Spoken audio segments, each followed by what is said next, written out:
Beruchim haboim. Welcome everyone. We're about to begin Be'ezras Hashem together on Daf Kuf Lamed Daled Amud Beis, the very last line. Our Mishnah stated Sofek va'androginus a mechalin aloves haShabbos. When their 8th day comes out to be on Shabbos, we don't give them bris milah.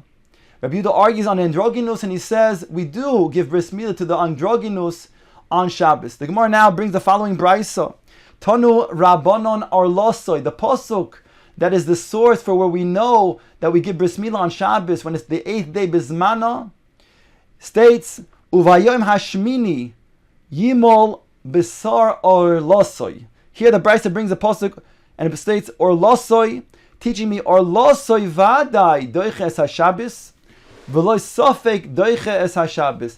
A orla that is Vadai, then we give the bris milah. But if there's any suffix in regards to the child who's on the 8th day on Shabbos, then we do not doiche es HaShabbos. Or losoi, vadai doiche es HaShabbos, v'lo androginus doiche es HaShabbos. The Bryce now comes to then mefaret that only a vadai, one who has only male simonim, do we give a bris milah to when the 8th day comes out to be in Shabbos, but not an androgynous which has simonim of a zochar and a nekeva. Rabbi Yehuda Omer, androgynous doiches HaShabbos v'anush kores. Rabbi Yehuda argues that androgynous we do doiches HaShabbos for the androgynous that comes out the 8th day on Shabbos. And he states that an androgynous, if he was never given a bris milah, and now he's above the age of bar mitzvah, and doesn't then get a bris milah, he'll be chayiv kores. The brisa continues to be mefaret now. Orlosoi vadai doiches HaShabbos v'loi noilad ben hashmoshos doiches HaShabbos. Only a child who's vadai 8th day is on Shabbos do we give a bris milah to. But let's say the child was born on Leil Shabbos ben hashmoshos, Friday evening. Then it's a suffix. Was he born on Friday? Was he born on Shabbos? Is his 8th day on Friday? Or was the 8th day on Shabbos? Since it's a suffix, Yoim suffix Laila, it could very well be that the Shabbos really was the 9th day. And therefore will not Mechalo Shabbos to give a bris milah on him. The brisa continues, or losoi vadai doiches HaShabbos v'loi noilad keshu mohul doichel es HaShabbos. A child who is vadai has an orla, do we give bris milah on Shabbos on the 8th day? But if he was mohul, he was born naturally circumcised without a foreskin, then indeed we will not give a bris milah on Shabbos. Is not doiches Shabbos. In other words, we won't even be matif dam. Shebei Shammai oimrim tzorich lahativ menu dam bris, ubeis Hillel oimrim eino tzorich. That even Beis Shammai, who does require hatavas dam bris, according to the Tanna Kama, that's only during the week, but on Shabbos not. And therefore, it's not doiches HaShabbos. Omer Rabbi Shimon ben Elazar, Rabbi Shimon ben Elazar argues on the interpretation of the Tanna Kama in terms of his understanding of the machlokes in Beis Hillel and Beis Shammai. The Tanna Kama explained just now that they're arguing whether you need the hatavas dam bris on a child that was born mohul. And Rabbi Shimon ben Elazar says, Lo nechelchu Beis Shammai Beis Hillel al noilad kishu mohul shetzorich lativ mimenu dam bris mipnei she'orla kevushahi. He says certainly they're not arguing about a child that was born circumcised, because maybe the foreskin, maybe the orla is hidden, and therefore even Beis Hillel will agree you need to make hatafas dam bris. What are they arguing about? Says Rav Shimon ben Elazar. They're arguing about the following: Alma nechleku al ger shenizgayer keshuhu mol shebeis Shammai oimrim tzorich lahativ menu dam bris ubeis Hillel oimrim ein tzorich lahativ menu dam bris. They're arguing about a ger who had a circumcision. Maybe they did a surgery on him when he was a child, and now he becomes a ger, a convert. According to Beis Shammai, you still have to mativ dam bris. According to Beis Hillel, it's enough that he just is mekabel upon himself all mitzvahs and is toivel in the mikvah, but he doesn't require dam bris. The halach is like Beis Shammai. But I'll call upon him. This is how Rabbi Shimon ben Elazar explains the machlokes between Beis Hillel and Beis Shammai. Gemara now brings back the statement Omar Mar v'lo sofek doiches haShabbos. That which we started off in the Brisa by saying that a sofek is not doiches haShabbos. What was that statement coming to say? We already were mefaret in the hemshech of the Brisa different sfeikes that we say are not doiches haShabbos. An androgynous is not doiches haShabbos. We said a child who is born ben hashmoshos is not doiches haShabbos. A child who is born mohul is not doiches haShabbos. So what did the Tana mean to say when he said that or loso comes to say or lavadai doiches haShabbos ve'ein sofek doiches haShabbos?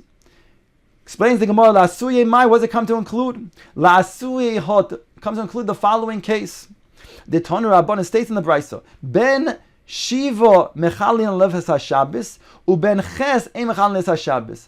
If the child was born on the 7th month, we know that a normal time that a child is born, meaning to say a full pregnancy, is 9 months. So a child is born 9 months, and certainly the 8th day is bezman on Shabbos, where mechalin lefes haShabbos.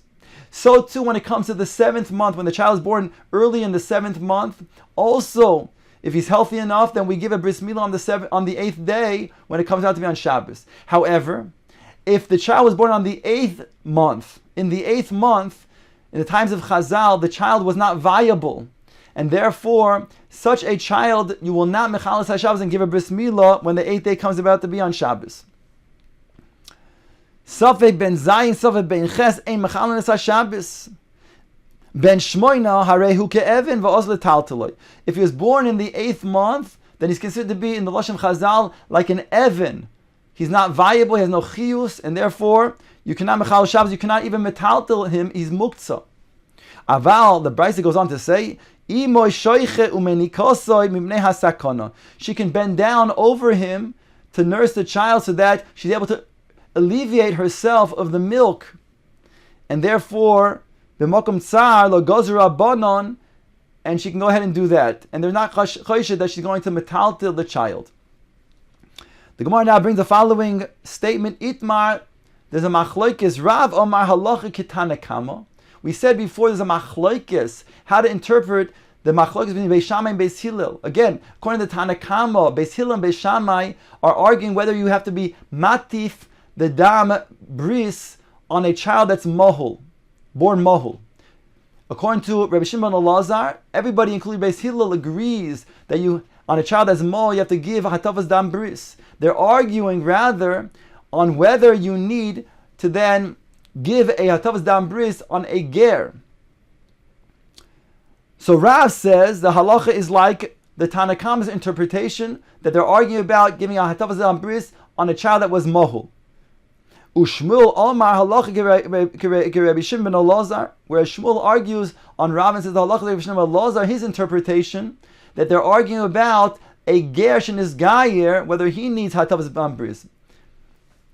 Rav Ada bar Ahava, the Gemara tells us the following incident: Isyaled le hahu yenuka keshu mohul. He had a child that was born with a natural circumcision. Ahadre atleisar muhuloi. He went around when his child was born. The 8th day was on Shabbos, and the child was born mohul, circumcised, and he understood the halacha to be like Rabbi Shimon ben Elazar, that even Beis Hillel agrees a child that's born mohul must have hatavas dam bris. So he went around to the various moyahalim on Shabbos to get hatavas dam bris. He went to 13 different moyalim, and each one refused to do that on Shabbos. And he himself did it. And unfortunately, it came out that the child became a krus shofcha. That means that the gid was severed. Omar, he stated, Rav Ada, Teisi li da avri adarav. This happened to me because I transgressed that which Rav said. Rav said that the interpretation between Beis Shammai and Beis Hillel's machlokes is lefi the Tanakama. That means that everybody, that there's a machlokes rather, whether you need to hatavas dam bris on a mohul.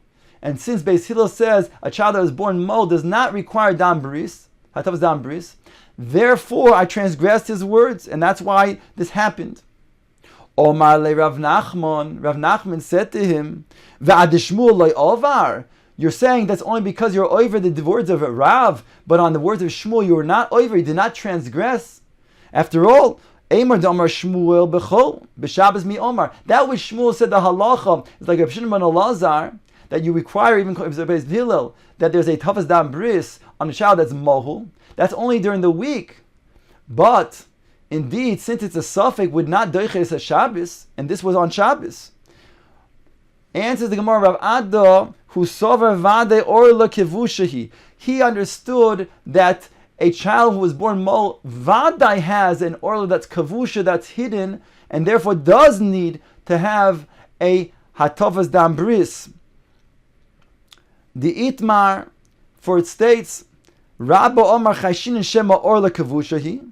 Rav Yosef Omar Vadai Orla Kavushahi. There's a machlokes between Rav and Rav Yosef, and Rav Yosef explains that the child who is born mol has Vadai and Or Kavusha. That means to say that there is a foreskin that's hidden, and therefore you do have to then do Hatav Zam Bris, and it's not a suffix. So that was Rav Ada's Shita. He understood la halacha that one has to give a Hatav Zam Bris even on Shabbos. Rav Yosef, and therefore he said, this happened because I interpreted like Shmuel instead of like Rav. And therefore, since I transgressed the words of Rav, which means that Rav again said that Beis Hillel does not require Tavas Dam Bris on a child that was born mohul. That's why this happened. Rav Yosef, Mino Amina Lo, from where do I know to say that Vadai Kavusha Orlehi? And therefore Rav Ada himself was only transgressing the words of Rav and not the words of Shmuel, because Shmuel, since he says the machlokes in Beis Hillel and Beis Shammai, is indeed a machlokes only about a ger, but in terms of a child who is born mohul, you must do hatavas dam bris. And therefore, according to what I'm saying over here, that it's vadai, kavusha orla, then he could go ahead and do hatavas dam bris even on Shabbos, according to Beis Hillel. The Tanya, Rabbi Eliezer HaKapar said, and now I'm going to prove, says Rabbi Yosef, that again, that the Vadai Kvusha Orlehi, because Rabbi Eliezer HaKapar says, Lo nechlu beisham besil al noilad keshu mohu shetzorich lahativ menu dambris. They don't argue about a child who's born mohul that you do have to give a tavas dambris. Al ma nechleku, but what do they argue about? Lechalis HaShabbos, whether you can go ahead and do the Hatav Dam on Shabbos. Shebei Shammai Oimi Mechalis HaShabbos, Ubeis Hilomim Ein Mechalis HaShabbos. Says Rav Yosef, we can conclude from this, Lav Mechlal de Tanakama Sov Mechalis HaShabbos. Since Rav Elazar ben HaKapar is arguing and says that they are only arguing about whether you can Mechal Shabbos or not, it follows that the Tanakama holds that both Beis Hillel and Beis Shammai say that you could do the Hatavas Dam Bris on Shabbos, which means then that certainly it's Vadei Kvusha or Lehi, and there's not a suffix. That's why you can do the Hatavas Dam Bris on Shabbos even according to Beis Hillel. The Gemara is doiche this proof of Rav Yosef. V'dilmo Tanakama divrei hakol ein mechalin koma. Maybe the Tanakama that Rabbi Elazar ben Kapar is arguing on holds that everybody agrees that you cannot mechalis HaShabbos. Both Beis Hillel and Beis Shammai. And Rabbi Elazar ben Kapar is coming to say, no, Beis Hillel says you cannot mechal Shabbos. But Beis Shammai says you could do Hatavas Dam Bris on Shabbos. In Cain, asked the Gemara, Rabbi Eliezer Kapar, time at Beis Shammai, Osla Shminan. Harei de halach is not like Beis Shammai. So why did Rabbi Eliezer HaKapar come to say that indeed that we do Hatavas Dam Bris on Shabbos? The halach is not like Beis Shammai. Why are you coming to then come say the halach is like Beis Shammai? Why would he come to teach us this? No, the Gemara says you have no proof, Rav Yosef, because Dilma Hochi Ka'omar. Perhaps this is what Rabbi Elazar ben HaKapar was saying. Lo nechleku Beis Shammai u Beis Hillel b'davar zeh. They are not arguing in regards to then requiring Hatavas Dam Bris on a child that's born mohul during the week. What are they arguing? Says Rabbi Elazar HaKapar. Only on Shabbos. But during the week, even Beis Hillel agrees. So come out, lefi this, that Rav Yosef does not have a proof that we have a Tana that says that Vadai Kvusha Orlihi. whereby it could be indeed that Rav Ada not only transgressed the words of Rav, he also transgressed the words of Shmuel.